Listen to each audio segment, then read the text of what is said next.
All right, so we've talked about market failure and a focus on demand being essential parts of Keynesian policy or Keynesian economics, really all Keynesian economics.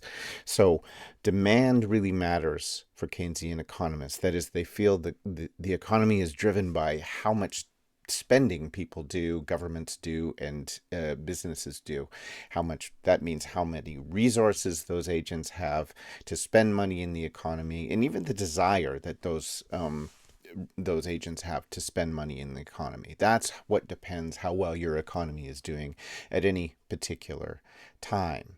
So the second part, though, that we've discussed was about market failure, and we've discussed that most Keynesians or all Keynesians deal with some sort of market failure in their analysis. Now, in part two of this module, we're going to go ahead and discuss more of the macroeconomics, more of the proper Keynesian macroeconomics that Keynes brought, and what kind of policies that governments could do in order to adjust that economy to make up for these market failures. And these adjustments do focus on the amount of demand that there is in the economy. Really trying to add demand at bad times would be a great way of describing basic Keynesian policy. So let's get started with that.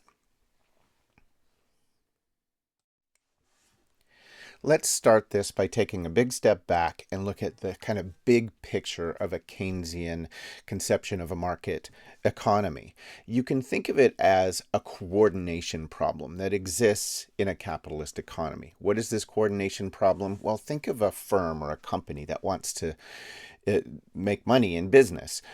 It's in each firm's short-term, narrow interest to produce as much as possible and pay the least amount for inputs. Firms want to make profits, right? So they want to sell as much of their product as they possibly can. But at the same time, they can make higher profits by reducing the amount they have to pay in order to make their good. How do you reduce the amount you have to pay? Well, you can try and find cheaper resources that are inputs into your production, or you can try and pay workers less and less and less. But this creates a coordination problem where when all corporations act this way, they can collapse the market. Why? Because as all companies push down the amount that they're willing to pay workers, that takes money out of the pockets of workers. Then workers do not have money to spend in the economy. Eventually, you have a demand problem. There's not enough resources in workers' hands to support the economy going forward.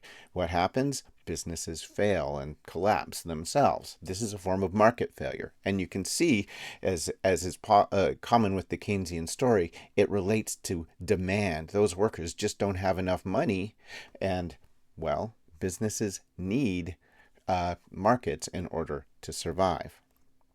That creates a need, this coordination problem creates a need for some sort of institution to create policies in order to solve this coordination problem. Of course, that institution, according to Keynes and most Keynesians, is most obviously the government that would step in and do something. But there could be other sorts of voluntary institutions on the part of businesses and things like that that could also presumably resolve the problem.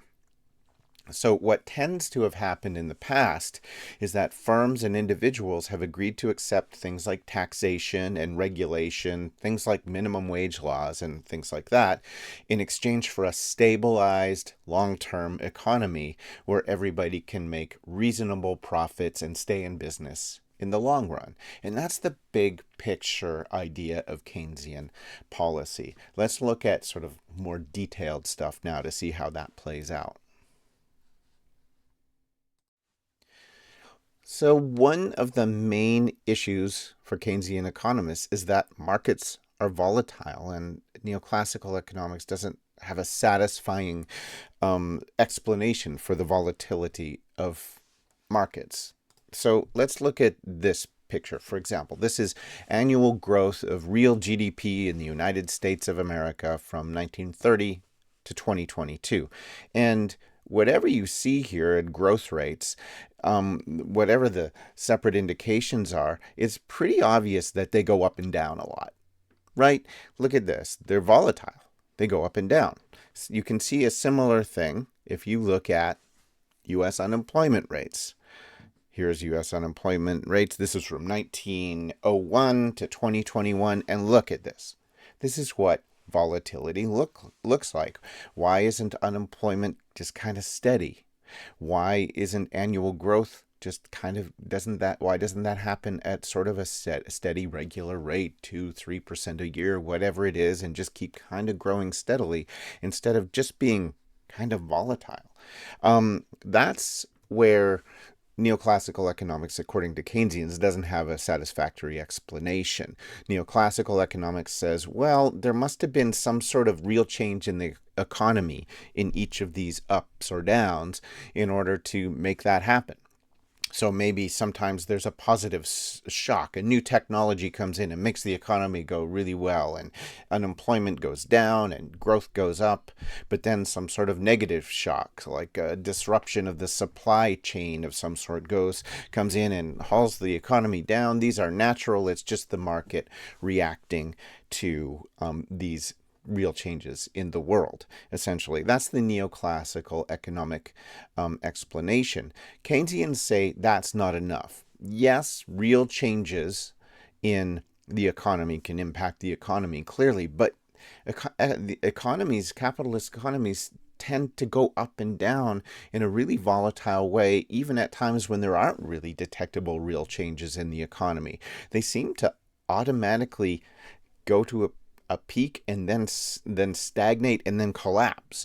And even what's more frightening, when they do collapse, they tend to want to go down, down, down, almost never to recover, to the point that they often have to be rescued, well, by governments. So Keynesians suggest that there's something in there that creates an actual cycle called the business cycle now, where you have volatility, ups and downs and ups and downs, and there's a real chance of getting trapped in the downs. That's the fear of the Keynesians. So we need an institution to step in there and prevent those downs from continuing to go down.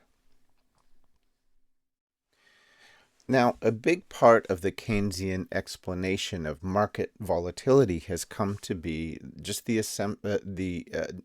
understanding that markets are not rational, or that people are not rational, and therefore markets don't act in rational ways. And this creates some cascading effects that might impact the economy in whole.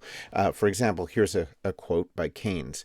"Human decisions affecting the future, whether personal or political or economic, cannot depend on strict mathematical expectation, since the basis for making such calculations does not exist, and that it is our innate urge to activity which makes the wheels go around, our rational selves choosing between the alternatives as best as we are able, calculating when we can, but often falling back on our motive of whim or sentiment or chance. We're not very good cognitively. We don't know omnisciently what's going in the economy, so we just do the best we can, and we follow signals, and maybe those signals are what other people are doing in the economy, a network externality if you're paying attention. And that drives what the entire economy does. It's not rational calculation of each individual actor. Keynes uses the example of the stock market to show how kind of information dry, I guess you could say, economies can be. You see in the stock market, of course, something that's very volatile. Here's the S&P 500 index, 1872 to 2024. It's the stock market in the United States, the measure of the 500 largest companies and how their values increased or decreased. And the reds are decreases and the greens are increases. And you can see, yes, there's more greens than reds. So all in all, companies' values have gone up since that time. However, it's very volatile. It's up and down and up and down. That doesn't seem to make very much sense. If you have a company that's going to increase value over time, why does it plummet and then go up, plummet and then go up? And a lot of that explanation is based on irrationality in the stock market. So here's the Keynes's example of when he tried to describe the stock market and show how humans are not rational. Here's a stock market according to Keynes. When you're selecting a winning stock, for example, where you want to invest your money, it is not a case of choosing those. He equated it, I should say, with a beauty contest. But you're not trying to guess the most beautiful person in the beauty contest. You're trying to guess to figure out who other people would choose to be the most beautiful person. So it is not the case of choosing those faces in the beauty contest that he's talking about that, to the best of one's judgment, are really the prettiest, nor even those that average opinion genuinely thinks is the prettiest. We have reached the third degree when we devote our intelligences to anticipating what average opinion expects the average opinion to be. So we have imperfect information. To invest in the stock market, we're trying to think of what average opinion might expect the average opinion to be, and it might even go further levels beyond that. In that sort of environment, there's nothing to do but be volatile. You have to follow people's choices. Oh, people are starting to think that this stock is hot. Let's jump on that. And that creates sort of an exuberant up in the market. And then all of a sudden, oh, wait, we went too far. Boom, that stock crashes. So this is kind of the volatility that Keynesians talk about. And it roots in our humanity in a way, as our inability to be omniscient, our lack of information, and our reliance on watching other people in order to figure out what to do in the economy. And that can only result in volatility, according to Keynesians. This sort of volatility idea can be extended not just to the stock market, but to the entire market, the entire capitalist economy.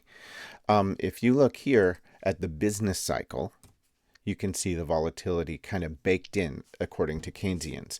Business cycles have expansionary period. In an expansion, you have economic growth is growing, maybe productivity is growing, and also unemployment rates would be falling, right? And this expansion can only last so long, according to Keynesians, and we'll get into why in a second. But you reach a peak, and then the economy starts to slow down and falter until it goes down into a trough.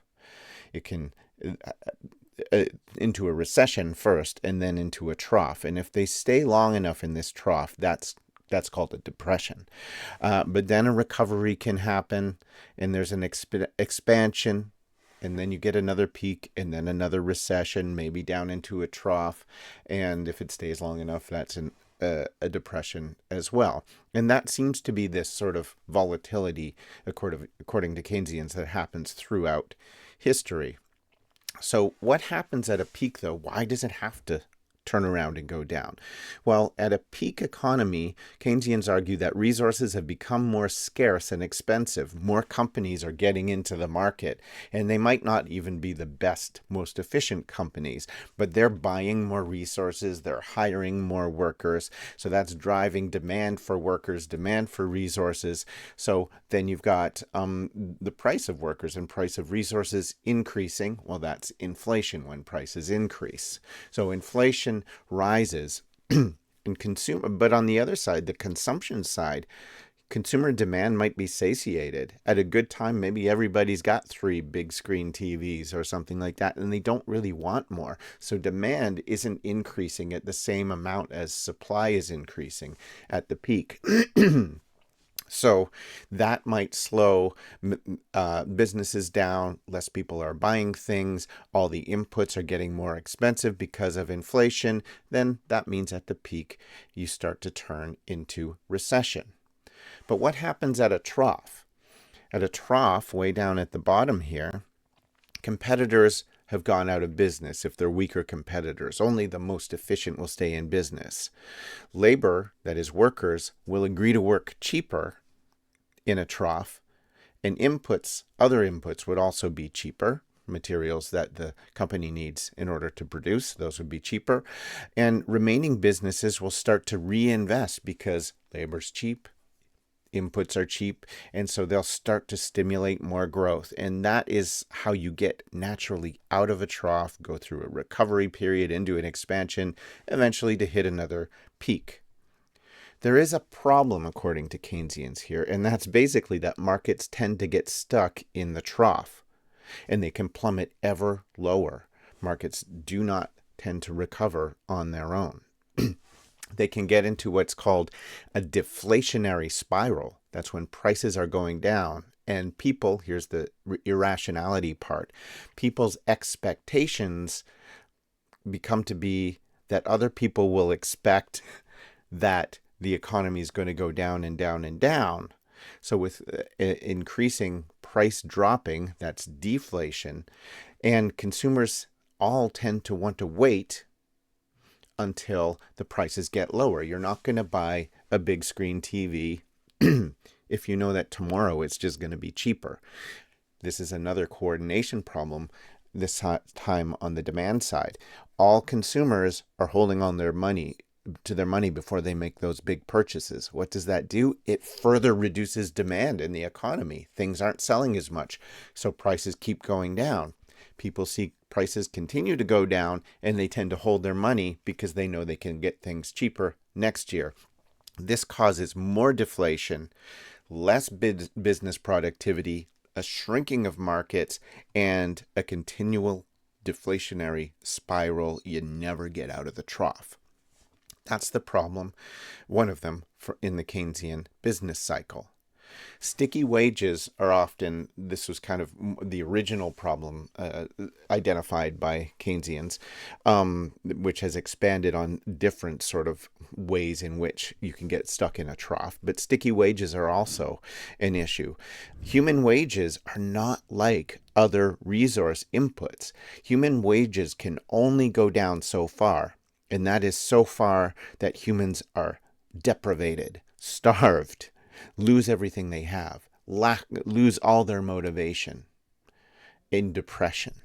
So wages aren't something that you can just lower beyond a certain limit without wiping out large swaths of humanity through starvation and desperation. So wages can only go down so far. Keynesians say they are sticky. Wages don't tend to go down beyond certain levels. So it's very possible that wages themselves, just because humans are biological creatures that will protect themselves and their families against deprivation, just because of that, wages might not be able to go down far enough for businesses to start a recovery. And that, again, traps the economy in a deflationary spiral, traps the economy in a trough. So again, institution must come in, according to Keynesians, and kickstart that economy so it can escape this deflationary spiral, escape that trough. So there you have the Keynesian problem with the business cycle. To reiterate, markets get stuck in this trough, and they go further, plummeting further and further. There's a deflationary spiral, sort of propelling all of this recession and then depression.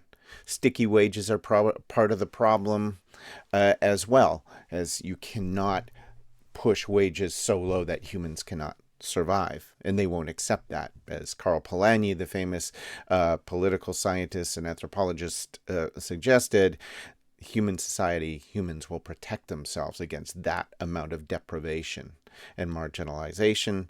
They will not accept wages that are lower than that survival rate, for example. So what do you do as a policy? Here it is. The government has to come in and increase demand somehow. Keynesians assume that economic growth is driven by demand. And you know that the government can use spending, that's called fiscal policy, to increase that demand. So if the economy is in a trough, theoretically, the government just has to start spending in order to get businesses producing, to create a market so that businesses will be incentivized to produce. Then they will hire more people, pay them a little bit more money, and then you can get into this sort of virtuous cycle of expansion until you hit another peak. That all sounds good, but governments need to get money from somewhere. So what's the answer to that? Well, it's pretty easy. At the peak, you tax people. You tax people a lot when things are at their top, at the best, when people can afford it. And then when things get down into a trough, you spend that money you gained through taxation in the good times. And just through this taxation and spending, governments can equalize and stabilize economies so they're less volatile and they don't get trapped down into depressions. So that's a rough outline of Keynesian sort of dynamics of business cycles and Keynesian rationalities for governments being active in stabilizing the market in general. There are other rationalities for government intervention into markets that are associated with Keynesianism, and that's associated with this idea of the welfare state.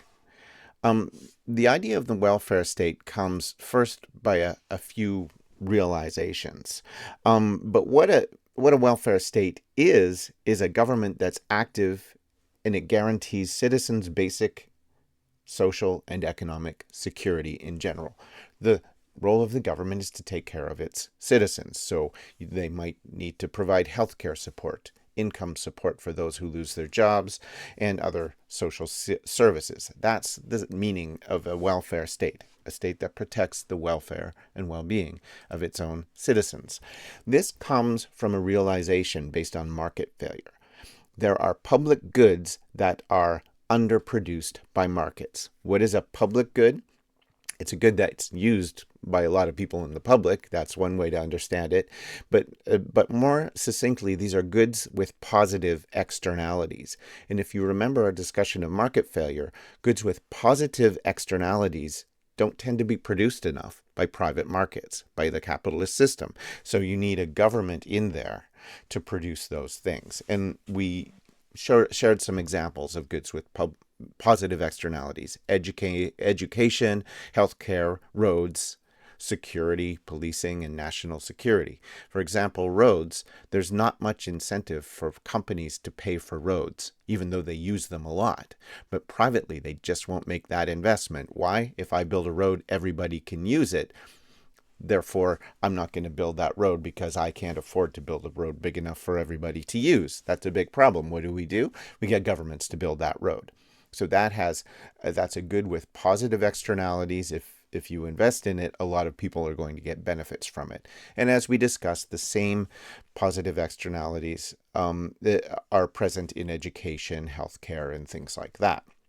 So what do we do to provide government public goods that are necessary for an economy even to function? The government pays for their production through tax revenues. And that's the public goods argument for the welfare state. And you can see how it's related to Keynesian economics. There's market failures. The state has to come in and pay for stuff that the market won't pay for, essentially. And that's where we get the public goods argument. There's also a human welfare argument. That is just that governments have a duty to support the less fortunate. It's an ethical argument, right? But it also doesn't have to be only an ethical argument. Human welfare might be important because if a government provides the basic necessities of life and a social safety net, so to speak, for its citizen, it protects against demand collapse that we just discussed in the business cycle, and crime. It protects against social unrest. And all these things, demand collapse, crime, and social unrest, can collapse the economy, make that business cycle get stuck in the trough, which is a depression. So provisioning for human welfare is important for a government, not just on an ethical point of view, but also because it stabilizes that business cycle of the economy.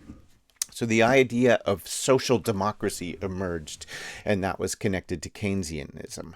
Government reforms capitalism through social welfare programs while largely maintaining private ownership of resources and businesses and work. It's a capitalist system, but government tries to make it work better, tries to adjust for those market failures. And, the United States from 1945 to 1980 is a very prominent social democracy, really welfare state, but also Denmark, Norway, Sweden, Canada, with provision of healthcare systems that are universal, et cetera, are kind of prime examples of social democracies. And this did work quite well economically. You'll see the period, for example, in the United States when the government was more of an active welfare state. It was also the time when the economy was growing the strongest. So that made Keynesians look pretty good. This sort of thinking about the welfare state and the need and demand-driven economies where people have to have incomes high enough to stimulate demand, and that will stabilize the economy and provide economic growth and opportunity, that became sort of part of everyday knowledge for a lot of people after the Second World War. Remember, the world had just gone through a massive catastrophe, the First World War, the Great Depression, and then the Second World War. And many people, not just academics, were thinking that actually just free market neoclassical brands of capitalism might have been the cause for that. Too much volatility, ups and down, too much deprivation at the margin, getting caught in that trough created all sorts of social tensions, and a lot of the world was threatening to move toward communism at the time as well. So even the heads of business in the United States of America started to really internalize this idea that demand had to be protected. And that means that people have to be protected and have a minimum level of wages that they can't fall below, for example. And that came to incentivize the creation of this thing called the Fordist Compromise that is associated with Keynesian economics, but also Henry Ford, the Ford Motor Company. And what was the idea was that Henry Ford spearheaded automated production in creating the Ford Motor Company in the United States, but also agreed to pay employees much more than the market wage when he introduced the $5 day way back in 1914. So people were thinking about this before Keynes, right? Institutional economists were thinking about this properly in the field, but business people were thinking about it. And it really shows you how, if you think you have a new idea, you probably don't. Your ideas just come from your society. And Keynes is not immune to that. He's very influential, but his ideas came from observing the world around him and learning from people like Henry Ford, who started to say, with a compromise to his workers, that he will pay his workers more than he has to in order to assure that they can live a reasonable life, but also to protect that demand side of the economy. So there's people to buy the goods that the Ford Motor Company produces. This evolved into an agreement, nationwide agreement, and came to other countries like Canada, for example, in Europe as well, where companies agreed to pay workers more than they had to in order to assure stable demand for their goods and a stable economy well into the future. And that's what part of the Keynesian project that created that 1945 to 1975 golden age of capitalism era in the United States, Canada, Europe, etc. Also related to this was industrial policy and state-led growth. The idea that became very prominent that governments were responsible for managing the economy. And we came to know that market failures were a reality. So governments noticed that most industries have those high fixed costs for initial startup phases. And what does that create? That creates barriers to entry. You can't just start an industry, especially a large industry like an auto industry. You just can't get into that business. So what does that require? Government funding is needed to overcome these barriers of entry. So government, it was felt, should act strategically to fund areas of future growth, to fund small corporations from your country and help them grow and establish themselves, and to get over those barriers to entry in those very important areas of future economic growth to become powerful companies that can kind of live on their own. And a lot of the biggest companies that we know of today really are not best thought of as successes of free market capitalist ingenuity. They really were government projects and supported in their growth periods. Their period of becoming large enough to be profitable was supported by governments. So governments made these companies essentially, whether they came from Japan or the United States or Canada or Korea or whatever it might be. So, and another story is that innovation itself, those new technologies that are thought to propel the economy, according to Solow, for example, those innovations, there's not enough incentive for private companies to invest in those innovations. And if you look at some of the most famous innovation economists, they will argue that it was actually government that created those foundational innovations that made businesses, we'll use Apple as an example, like Apple become successful. Mariano Mazzucato, an innovation economist from Italy, suggests that, well, if you look at an iPhone, most of the components of that iPhone were designed by government through government funding. Apple later put it together and put a logo on it and did very well marketing that logo, but that technology was government funded. And you'll find that a lot if you look through various products in history. The internet itself, for example, is a great example. Governments create these technologies because businesses will not invest in that primary level of innovation research, but government is big enough to do it, and governments will take those risks of failing and researching an area that isn't immediately profitable. Corporations can't afford to do that. They can't afford to spend so much on research and development and have it fail. So governments take on that role, and then they essentially give these technologies to their corporations, growing large corporations like Apple, as we're using as in this example. And that's part of industrial policy and state-led growth. Keynesian ideas related to market failure also bled into trade policy, that is, policy of the economies of trade between nations. And in that period where Keynesian economics was strongest, the 1945 to 1975 period, you had import substitution industrialization being used by really most countries. This is a point where Keynesianism kind of combined with other more radical views on the economy that came out of dependency theory in Latin America and Africa. So I want to make that a note of that. But it also does relate with Keynesian economics, import substitution industrialization, or ISI.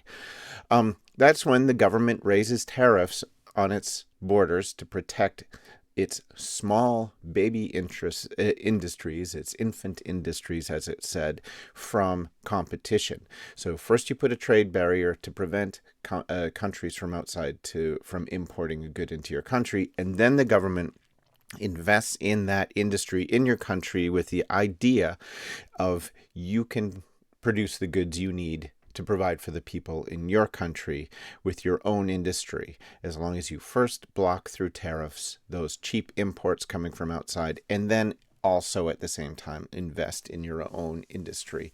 And companies like Toyota, Hyundai, Sony, they grew because of this. This was a very active industrial policy undertaken in that era.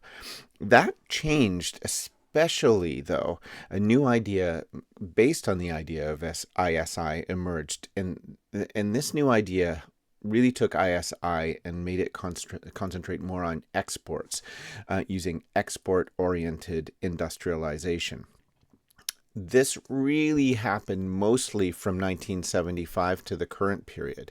So if you're paying attention, you know that after 1975, this Keynesian model of economics that was implemented after the war in 1945, that Keynesian model shifted and stopped being the governing model of the global economy. In its place was neoliberal policy based on neoclassical economics starting in 1975.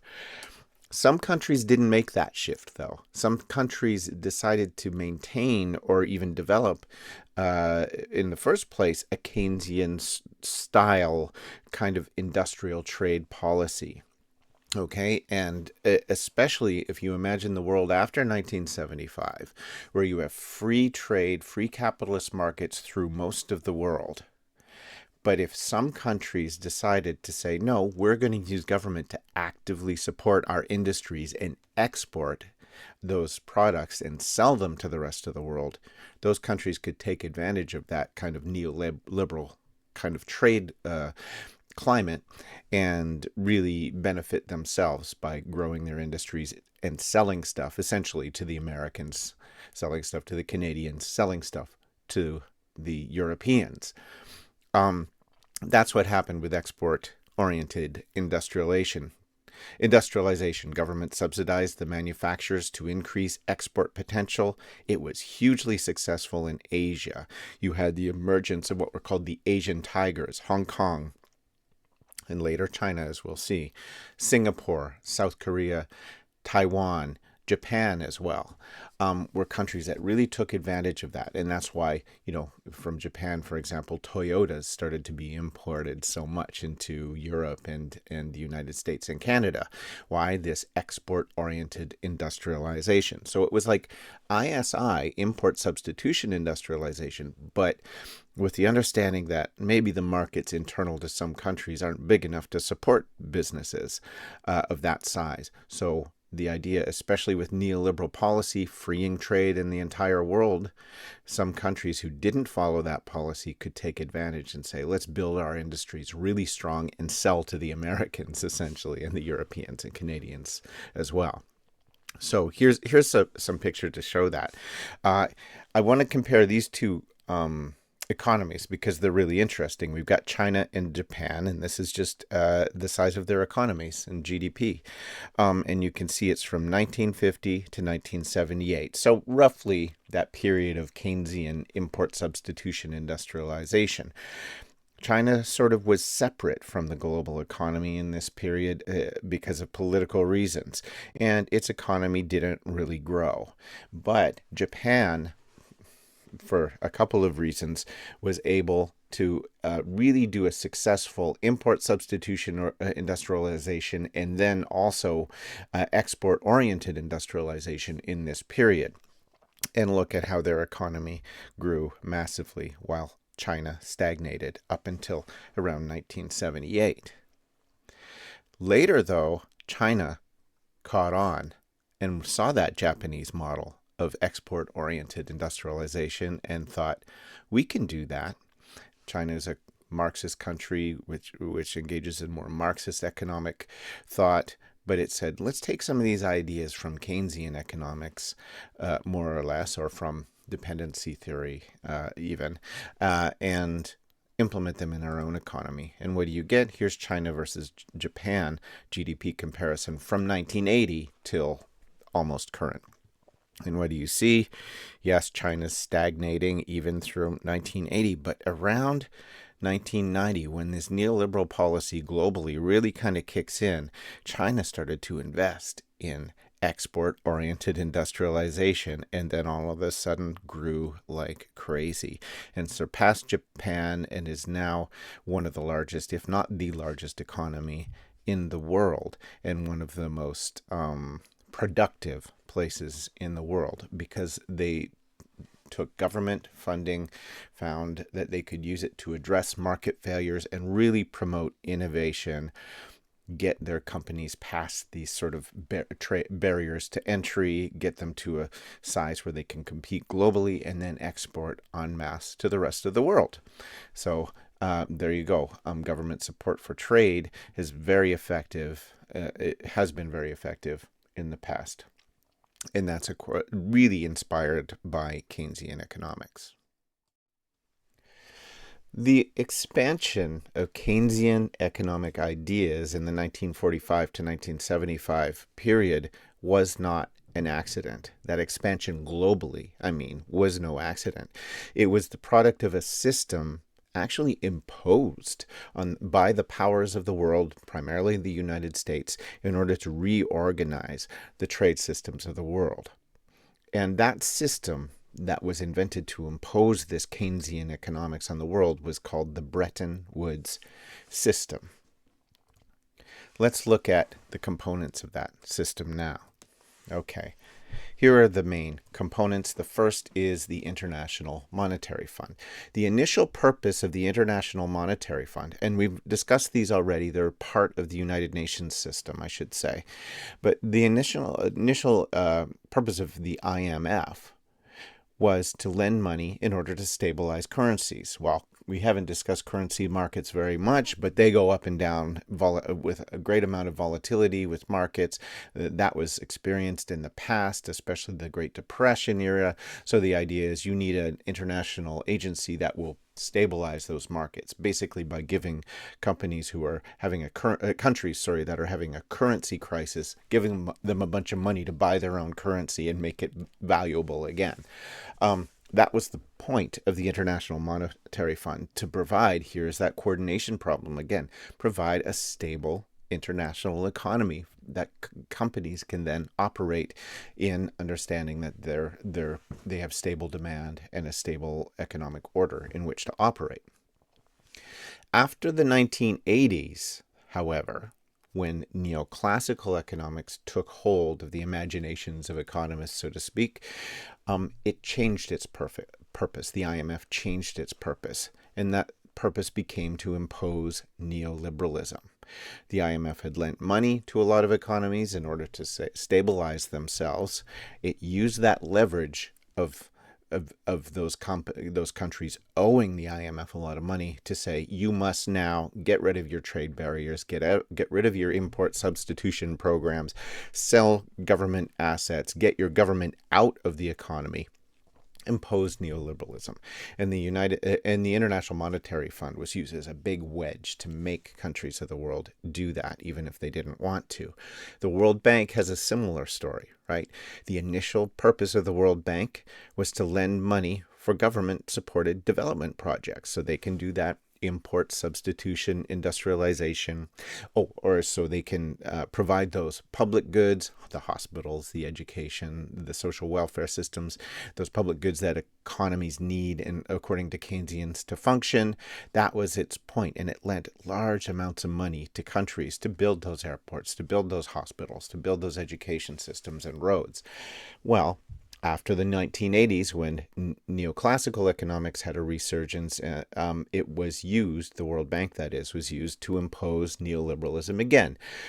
The World Bank had a lot of leverage. Many countries had been encouraged to borrow a lot of money from the World Bank, and the World Bank said, well, basically we're calling in our loans unless you sell those government assets, privatize your country, drop those import substitution or export-oriented policies, and just impose a neoliberal market order on the world, starting in the 1975 to 1980s range. Then there was the general agreement on tariffs and trade, which later was changed to the World Trade Organization. Its initial purpose was to impose a rules-based trade amidst national sovereignty. The idea that we have this national active governments in countries that are promoting this national economic development policy based in Keynesianism. That was its initial purpose, but after 1980, it was to adjudicate trade disputes according to neoliberal doctrine, the doctrine of free trade, whether that was violated or not, i.e. it was reconstituted to enforce neoliberalism. And that's how neoclassical economics and neoliberal economics came to become dominant once again in the world and establish this era of globalization, globalized economies that we know of now. So that's our very quick sketch of Keynesian economics and that kind of era in which it was dominant from 1975 to around 1975. It was dominant from 1945 to around 1975 or 1980. And now we can sort of clearly piece together up now that we've gotten this far in the course, we can see the dominant design of our global economic system for the last 100 years or so, and see what kinds of policies were in place and how they seem to impact the global economy. So we can start looking at that, and I'll show the eras that we have in which different types of policies, we're talking either Keynesian or neoclassical really at this time, dominated the world economy. And we'll start by looking at inequality data to see maybe how they impacted inequality as an interesting measure. So let's start looking at that. Here we go. I've got a timetable here of 1820 up until 2020. So this is kind of the swath of recent history that we'd be interested in. And I've divided it up into three parts. The first was where the global economy more or less was influenced by classical and neoclassical economics. This is original, what would be called liberal economic policy. Be careful about the catchphrase liberal. This really means free market economic policy. Don't associate it with any political parties or little tags that people use in American politics. Currently, this is classical liberal economics, free trade economics. Markets should be left on their own economics. And that was more or less the way that the global economy went, with the caveat that it was also a colonial economy, a mercantilist economy, but we're not going to do too much on that. You can see that through this first imposition of free market capitalist economy through neoclassical economics, in this first neoclassical economic period, well, we had inequality increasing. Right?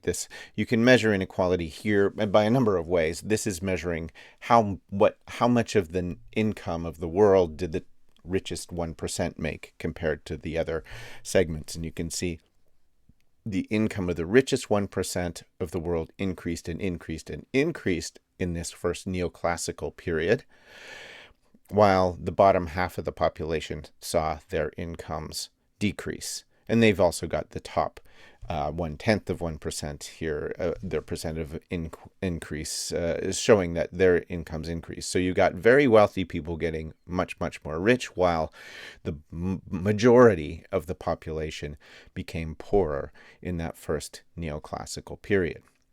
What happens in 1945 after the Second World War, when Keynesian policy becomes dominant not only in the United States and Europe and Canada, but in the world? Inequality decreases. So you get a more equal economy. You can see the income of the top 1% here falling, and the income of the majority starting to rise until around 1975, if you'll notice. What then the final period, final-ish period, is when neoclassical economics was brought in with neoliberal policy to become the dominant way that the global economy was governed. And you can see immediately inequality starts to rise. Rich people get richer. The incomes of the average person kind of stagnates until at least around 2008. Now, there could be another era starting here in 2008 that I could include. I would have to label that sort of almost a heterodox era, actually. The era in which people had to shake their heads. It became clear that neoclassical economics was not working. Our inequality levels have been rising, and you can see this dip in inequality. That's actually the amount of wealth that were erased in the market collapses of 2008. Governments had to pay unprecedented amounts of money to bail out private corporations in that time to save capitalism from itself, a very Keynesian idea, if you'll notice. And then after that, it's just been muddling through, and the economy hasn't been guided by any of these sort of large systemic theories. There's nothing, it's just kind of trial and error, I would say, after that period. And that's maybe why we have a confusing economic time currently. But in the big picture, with the more recent developments held aside, you can see the neoclassical economic model was accompanied by inequality. more inequality with neoclassical economics. Keynesian, no surprise, reduced inequality because they supported wages and workers and things like that. You can really see that difference. This is income in Canada and the United States. The share of income by that top 1%. So this is the same metric, but this is Canada and the United States, and it only goes 1910 to 2010. But in there you can see up until 1940, so this is the first neoclassical era, you can see very much inequality, more inequality. The top 1% of earners made a lot of money compared to the rest of the country, whether that country is Canada or the United States in this graph. And then when Keynesian economics was adopted, there was much more equality. So that 1% didn't have such a large share of the economy. But then around 1980, when neoliberal policy based again on neoclassical economics was adopted in Canada and the United States, look, you have much more inequality. That doesn't matter if you think inequality is an impetus for extra work and for people to work harder to make more smart investments. But this rise of inequality can be thought of as problematic for two reasons. One, ethical. People don't like inequality too much, and it's kind of built into our system as social creatures that humans kind of react like with a bit of fear if there's too much inequality in their societies. So there's the ethical component, but as we have discussed, inequality causes market failures. It causes inefficiencies in markets. It causes economic growth to slow and unemployment to rise. So that's a very functional, market-based, economics-based argument that this inequality produced by neoliberalism is inefficient and undesirable. So let's continue looking over those large dates of policy implementation, and instead of looking at inequality, look at growth and employment. Here is the development of the growth rate of world GDP. And I've divided this into the Keynesian period and then the neoclassical, neoliberal period. And you can really see pretty obviously growth rates in the world were much higher on average in the Keynesian period compared to the neoliberal period. Now remember, the neoliberal period came with the massive promise that it would create much more economic growth. That was the whole idea, and therefore employment and wealth for everybody. That's the promise of neoliberalism that was made by Ronald Reagan and Margaret Thatcher and Brian Mulroney and people like that. Well, it didn't really play out that way, of course, as far as economic growth is concerned. You can see the world average GDP growth in that Keynesian period was about 5%. But in the following period, the neoliberal period, it was around 3%. So it plummeted. Actually, it was much less growth globally in that neoclassical period compared to the Keynesian period. And you can see that same thing play out in the US. Here's the same kind of data for US. Growth in the US was around 4% in the Keynesian period, and then after it was 2 to 3%. So much slower economic growth. You can see these same sort of dynamics in the unemployment data. Here we have the UK and US unemployment. The US here is in the light gray, and the UK unemployment is in the black color. It doesn't matter which country you look at, you can very clearly see that unemployment is much lower in the Keynesian period, and that's good. Less people are unemployed. That means more people are employed.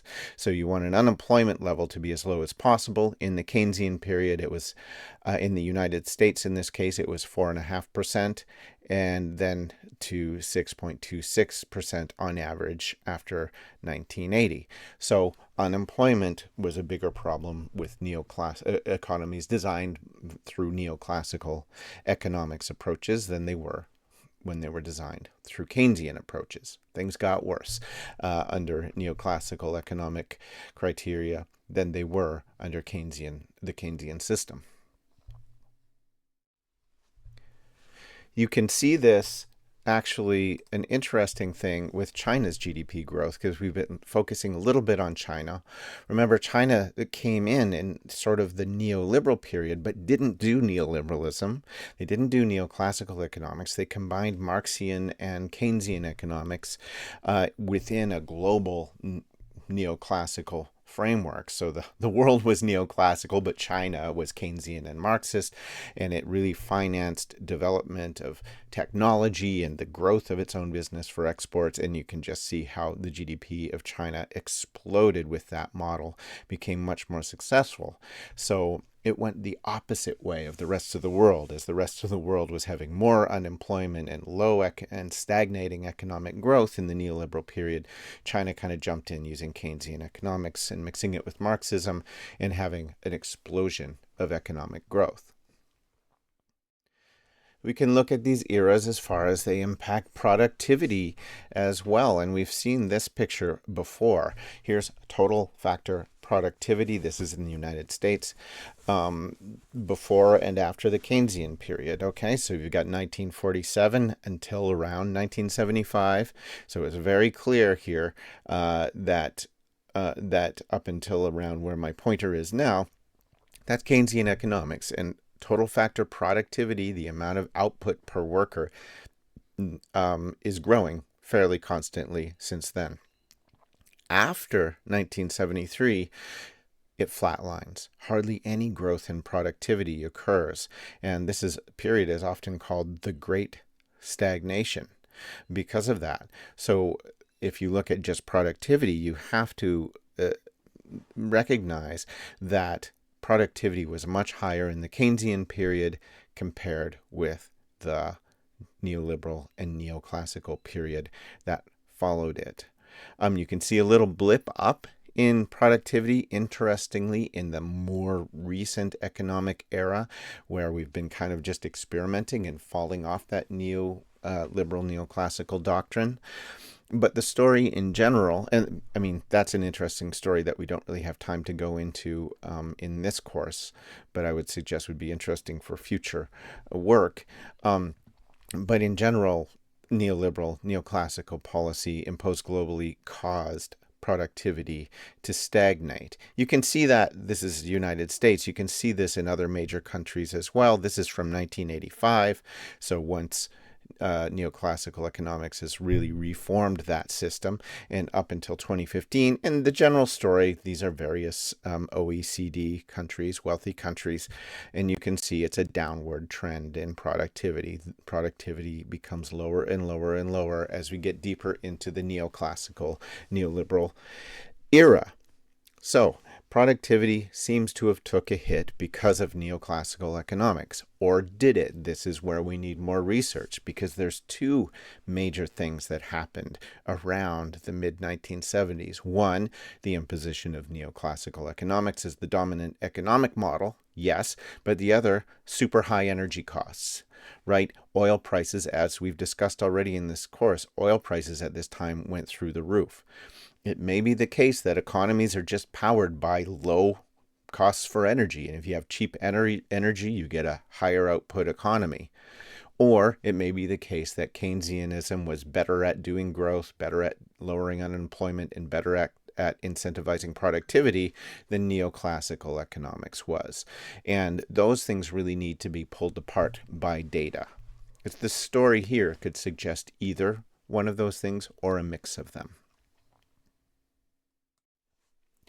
It should be noted that even if the changes in these productivity and unemployment and economic growth indicators were caused only by cheap energy no longer being available in the neoclassical period, it should be noticed that if we wanted to replicate that and find a way to get new cheap energy, it would very likely require large-scale Keynesian investments to get past some barriers to entry in the field of energy production.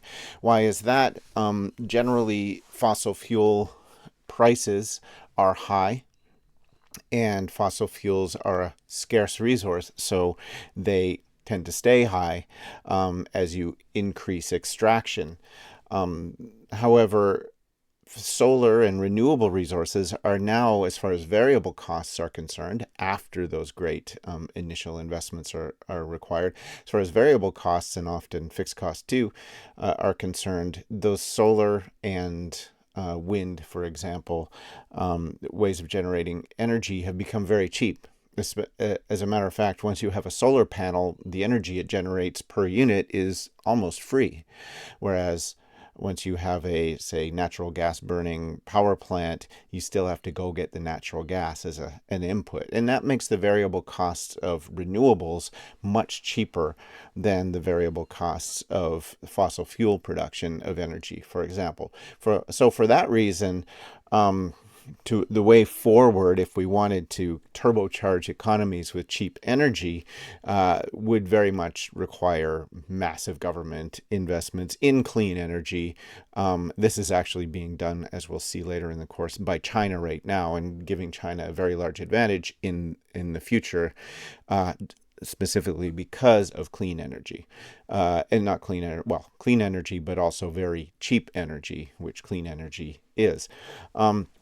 So there's a lot to be take into account here as far as those things are concerned, and it's probably a mix of more expensive energy and a switch to neoclassical policies that caused the Great Stagnation after 1975.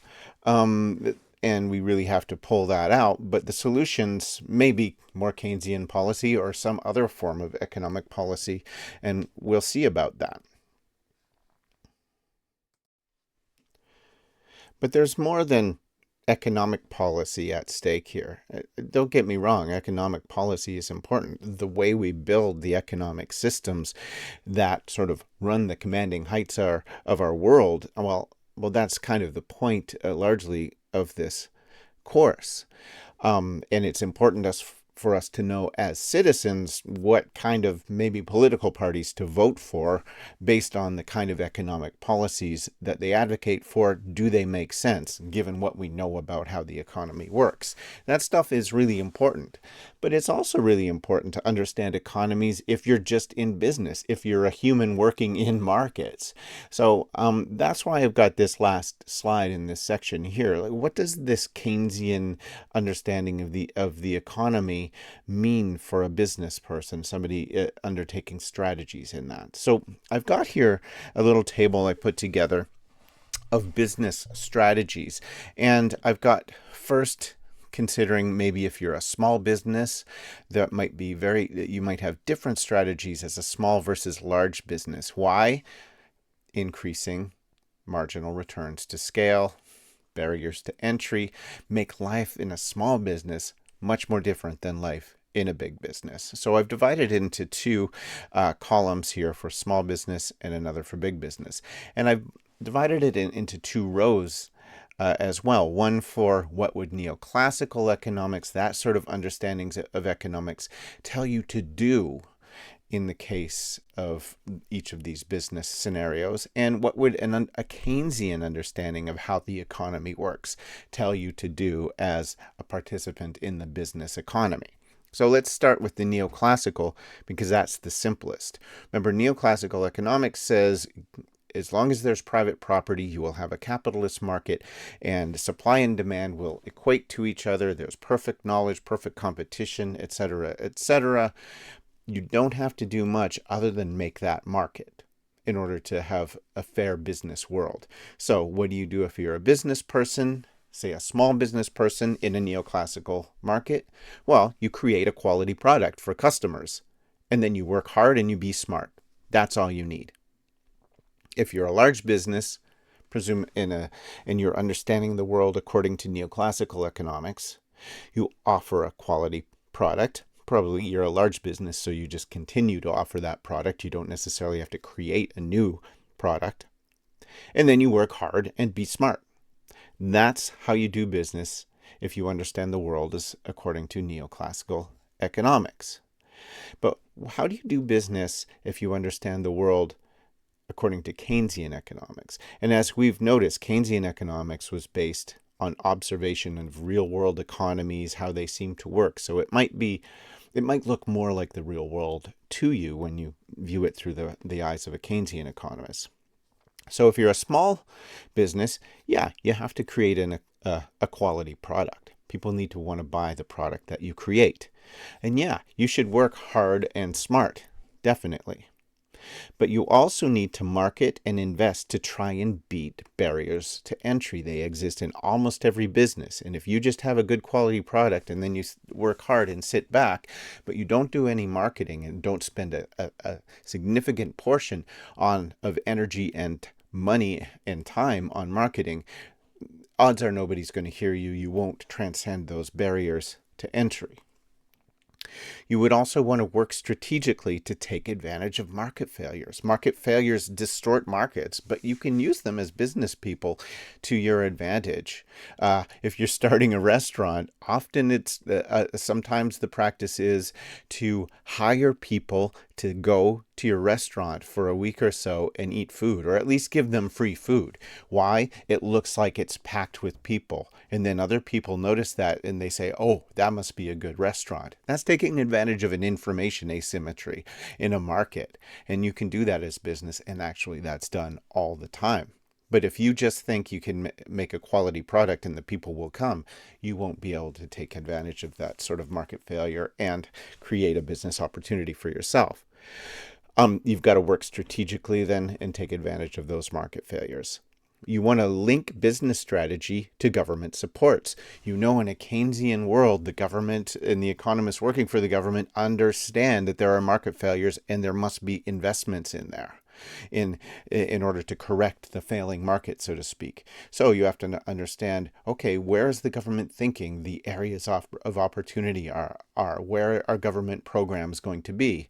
And you look around and make sure that you can connect with those government programs. There might be subsidies for green energy business, for example, et cetera, et cetera. Find out where those government programs are, link up to that, and that will help your business. And also, of course, get lucky. Markets that fail are not fair. The business world is not fair. That's kind of the whole point of fixing up failing markets, is to try and make them more fair, and you can do that by linking up to the government programs and whatnot. But where the government cannot fix that failing market that is subject to market failure, you kind of just got to get lucky. And maybe with our restaurant example, maybe some random, very influential reviewer will review your restaurant, give you a good review, and hallelujah, people read it and they start to come to your restaurant. But that's just luck. They could have gone to any number of thousands of restaurants. They happened upon yours. That's not something you want to really count on happening. So that's Keynesian strategies if you're in a small business. What if you're in a big business? Well, if you understand that the economy has market failures in the way that we describe, in the way that Keynesians describe, you understand as a big business, you need a product. It doesn't necessarily have to be the best product in the world once you're a big business, because you've already transcended the barriers to entry. You do have to work hard and smart in a big business, for sure. But it's important to market and invest to try and keep the barriers of entry in your business area existing. If you're Amazon, you want to invest in advertising to keep competitors blocked. And that is a large component of marketing and advertising by big businesses, is just to make it impossible for smaller businesses to enter and compete with you. So that would be your strategy as a CEO in a large business, a very large component of it. You want to work strategically to take advantage of market failures, the same as in a small business, and you might have the economic means to do it. You can pay a lot more money to take advantage of market failures, and you want to link strategy to government supports when they exist. But as a big business, you are powerful and people will listen to you in government. So you can also lobby the government to create supports for your business. That's when you can have potential for corrupt governments, of course. But and you see this all over. Large businesses have lobbyists that go to Washington, Ottawa, London, wherever where government sits, and spend a lot of money trying to get the government to do things that benefit their own businesses. So if you're talking a business world, maybe this little chart will help you to have some broad-based strategies as far as success in business. And that will close our portion on Keynesian economics. And following this, we're going to go and I should notice first, it's either Keynesian or neoclassical economics that have really governed the modern global economic system up until this point. But that's not to say that those are the only economic models and economic modes of understanding that there are. There are others that might be seen as even more, say, radical. And that's what we're going to be discussing from here on in the course for the last few modules.